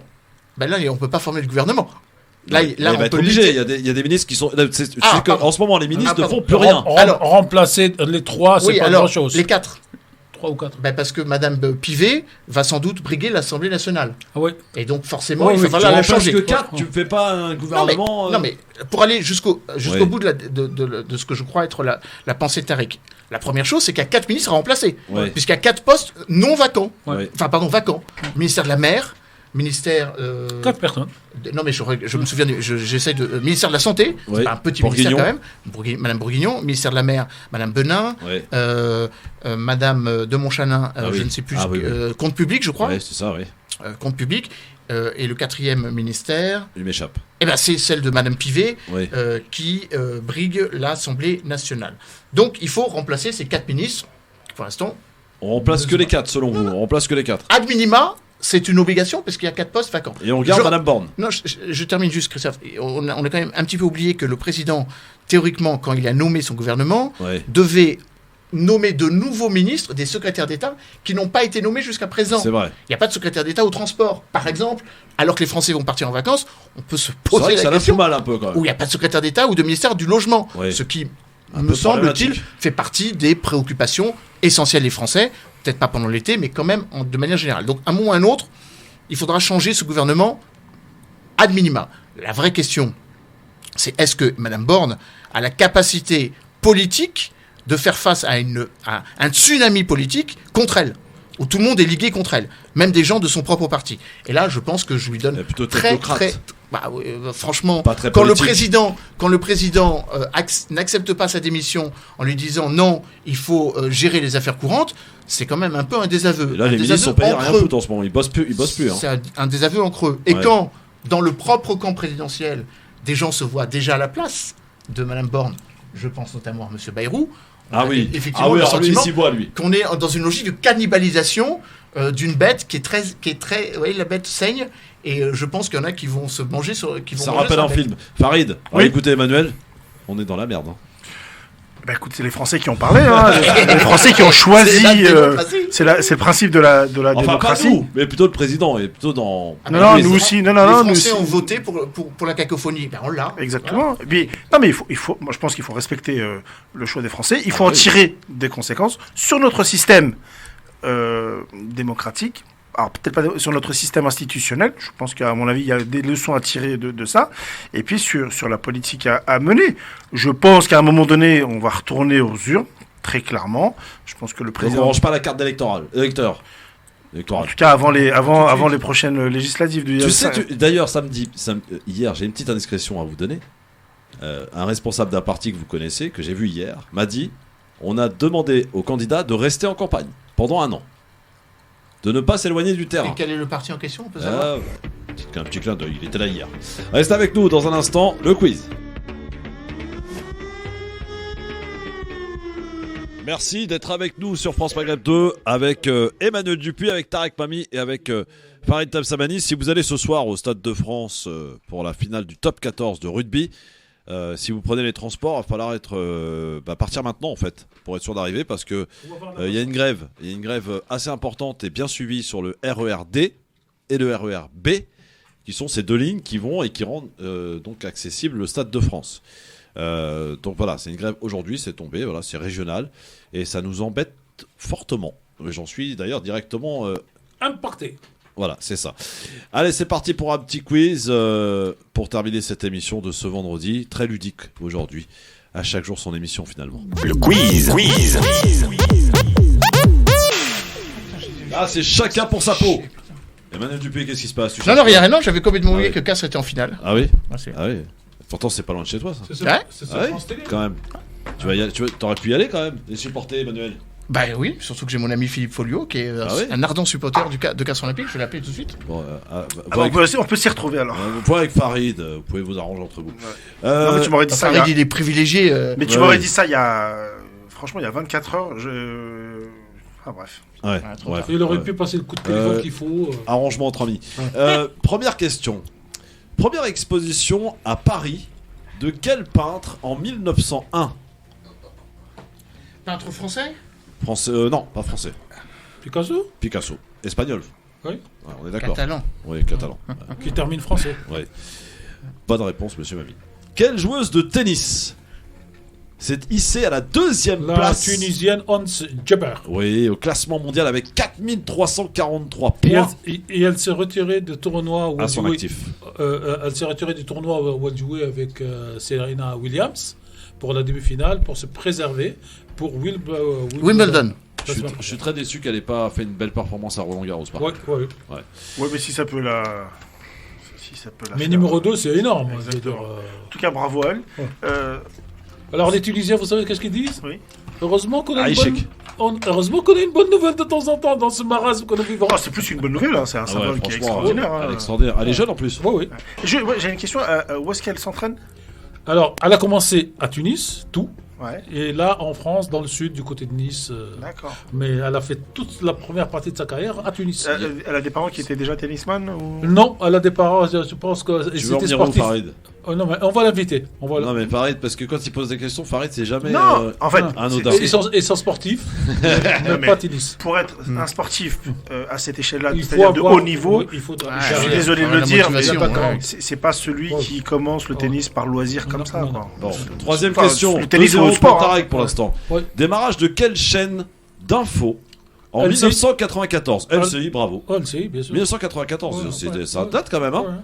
C'était lancé évidemment. Et ils nous ont lâchés parce qu'ils se sont lancés avec nous dans le DAB. Et au bout de 5 ans, TF1 a dit: je ne veux pas jeter de l'argent par la fenêtre parce que je ne sais pas si le DAB va se faire ou pas. Il a raison. Et maintenant, ils regrettent parce qu'ils n'ont pas de radio DAB. Il regrettera le jour où ça marchera. Quel footballeur a fêté hier ses 50 ans? Oui, avec une belle interview, magnifique 18 pages. Et tout seul dans l'équipe, en première page. Et la phrase terrible, extraordinaire, c'est que il a dans le cœur de vouloir devenir l'entraîneur des Bleus. Ouais. Cette fois, c'est dit, ce qu'il n'a jamais dit d'une manière aussi claire. Pour conclure une carrière et pourquoi il n'a pas été au PSG, puisque vous en avez annoncé, cher Christophe, que c'était fait, qu'il partait au Qatar? Oui, mais c'est presque été fait. C'est-à-dire qu'il a rencontré le... Comment il s'appelle? Non, il répond dans l'interview à ça. Il a rencontré les meilleurs. Non, il dit, quand je prends une équipe, c'est pour gagner. Oui.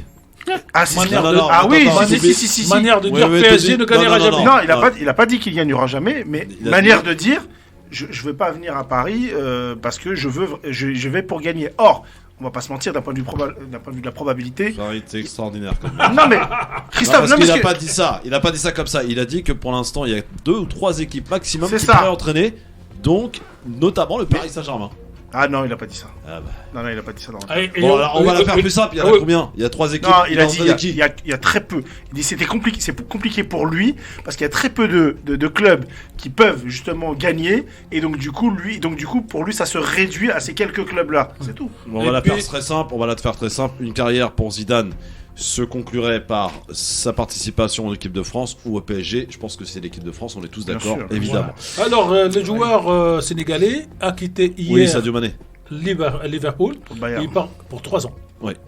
Très bien. Alors, Tout ça, on aurait pu poser des questions à Emmanuel dans le quiz. Le foot, c'est moins. Bon. 5e question. Je suis plus rugby. Une nageuse américaine, monsieur, s'évanouit. Ouais. C'est vrai, hein. Pendant les championnats du monde. Heureusement, elle a été sauvée par de la noyade par son entraîneur. Où se déroulent les championnats du monde? De natation? Oui. Mon Dieu. Aucune idée. Ah oui, mais j'ai regardé ça. Un continent? Oui, européen. Ah, c'est en Europe? Ouais. Londres? Barcelone? Non, c'est pas Paris. Non, c'est pas en France. Orban, tout ça là-bas. Orban?